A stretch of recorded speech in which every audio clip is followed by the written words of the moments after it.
All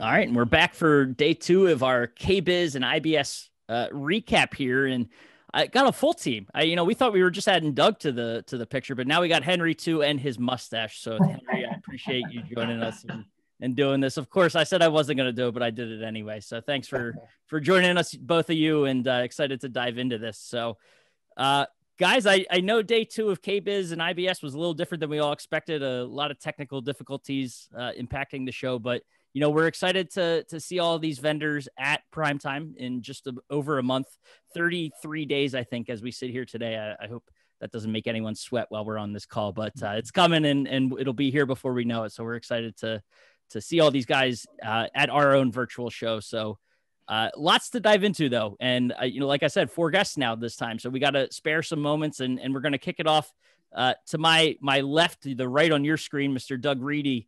What stuck out to you at day 2 of KBIS and IBS?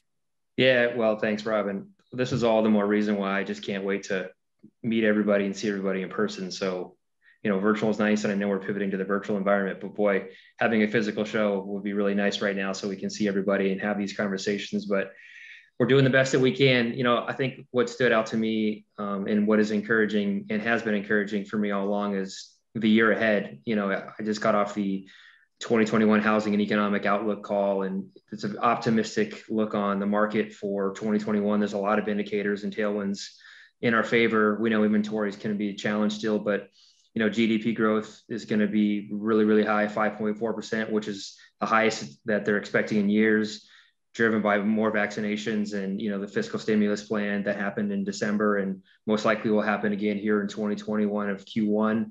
Unemployment rate is going to drop down to 5.5%, which is about a 3% drop.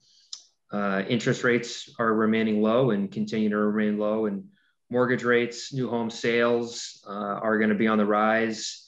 And, what was a really astonishing statistic for me was the average home buyer or the average homeowner has about $194,000 of equity in their homes right now.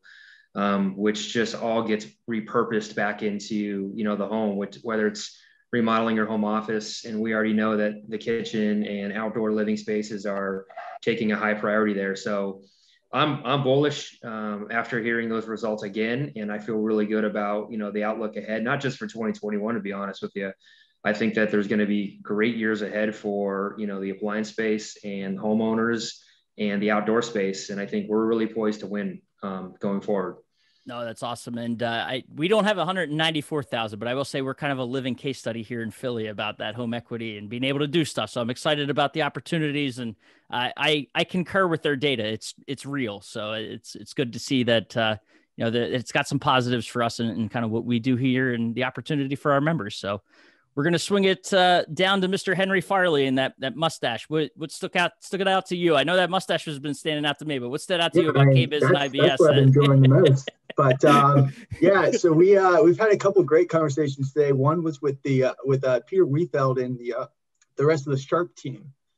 They've got some great packages that they're kind of starting to roll out. That's going to be great opportunities for our members outside of their traditional. We love their microwave kind of packages that they have, but they're expanding aggressively coming in the next few months to really build out an entire kitchen.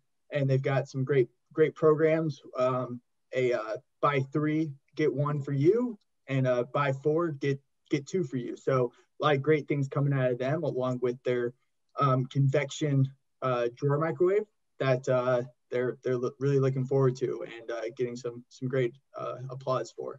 Neat to see they've had I know he was over the last couple of years big on all the steam cooking and everything they've had going on, but neat to see that sort of expand from the small countertop appliance space into these full kitchen suites. So I know they've been doing a lot of work, and very excited to see that at prime time too. So lots of great stuff out of Sharp. And what are you seeing, Mr. Lang?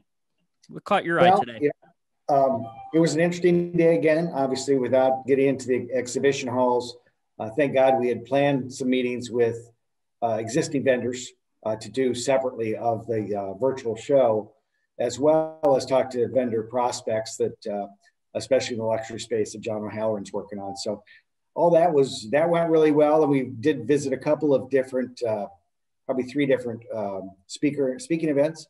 One that I'll speak to was the rise of outdoor kitchens, profit from the outside. And just a couple highlights from that is, Harris poll recently did a poll and found that 82% of consumers in 2020, when they did the poll, had a high interest in renovating their outdoor space. And they've only been about 20% of them when they were polled again that have actually pulled the trigger on that. So there's still a lot of pent-up demand, and whether people are, just waiting for their pocketbook confidence to be there to pull the trigger, or if they're in the design mode, certainly that takes time if you're really doing an outside build. So that one really stuck out. From a product standpoint in the outside, the things that are really hot right now, multi-purpose fuel cooking beyond just a gas grill, different cooking stations, outdoor comfort, both for heating was, strong this winter, but come this summer, I think you'll see a lot more from cooling products like fans and misters and those kinds of things that help make that outdoor area really comfortable, as well as consumer electronics are all the rage in putting TVs and speaker systems out in the area. And then the third piece out of this presentation I really liked that stuck with me is just the importance of our members connecting with the marketplace. So knowing who the architects, design community, remodelers, installers, having that network is critical to success, especially if you're involved in any kind of built-in kitchen. So those 3 things came from, do you want to be part of making a lot of money in the outside environment, which I hope a lot of our members do jump on that bandwagon this year. That's what they got to do.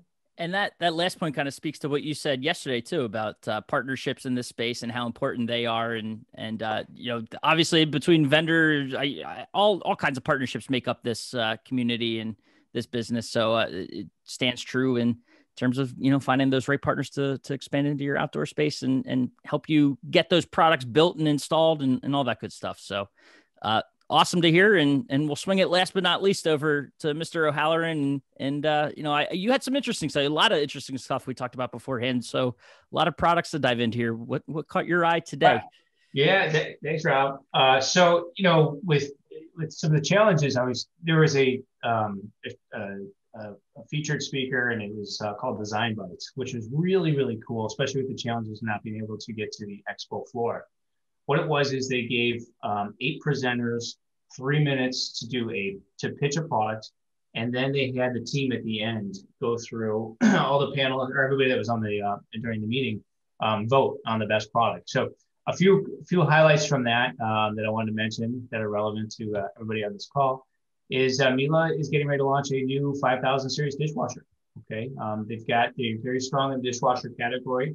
What's interesting is this 5000 dishwasher series is actually positioned to go after a little bit more of an aspirational customer.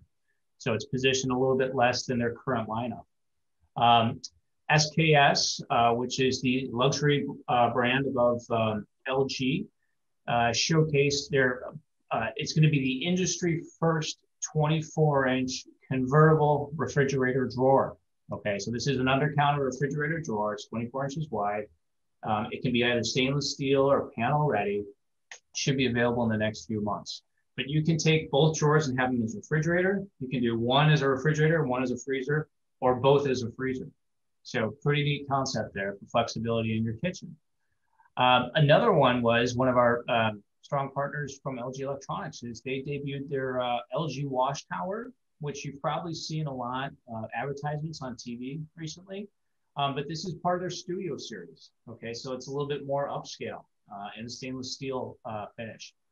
And what's really neat about that is designed with the controls in the center, and it's a washer and a dryer, and it's designed to fit straight into a closet, and it's a space saver. Okay. And the last part, which I'm really excited about, because I know our friends at Monogram are getting ready to do this big launch, but Monogram showcased their new Pro range. And what's really neat about this with the technology and the connected home we keep talking about is that this is the range that's going to be able to be consistently updated over time, right? So they've got a team. The range as it comes out will be loaded with some precision cookie modes, right? But as their team develops more and more cookie modes, it'll be able to be updated through the Wi-Fi system that they have. So a lot of really cool things that are coming, and a lot of really neat things that I just mentioned that you'll be able to see at Virtual Primetime. No, and again, another point, you and Mr. Lang calling back to yesterday, the idea of that experiential living and just products that cater to the experience of the customer, and all these smart gadgets and how they're able to be updated, and we've always seen that in the CE space, but to see it really kind of make its way into appliances and allow those products to evolve over time is just that's so awesome to hear, and it'll be cool to see it take shape in how people use and grow with these appliances. So no, it's awesome. You want to know who won the contest? Oh, tell us, please. Drum LG roll. Wash Tower. The Wash Tower That's won. awesome. Of all those products, that's awesome. That's really cool. So pretty neat stuff. And again, stuff you'll be able to see at the Virtual Primetime. Fantastic. So that's day 2 of KBIS and IBS. So I appreciate the 4 of you taking some time, jumping on, and Henry, even your dog's joining us in the background. Awesome to see. And no, we welcome them anytime. They make any recap better. So I appreciate that. Awesome. Well, thank you guys. And, we will see you all tomorrow for day 3 and to wrap up this awesome show. And then of course, look ahead to primetime. So I appreciate it. All right. Thanks, Rob. Thanks, Rob.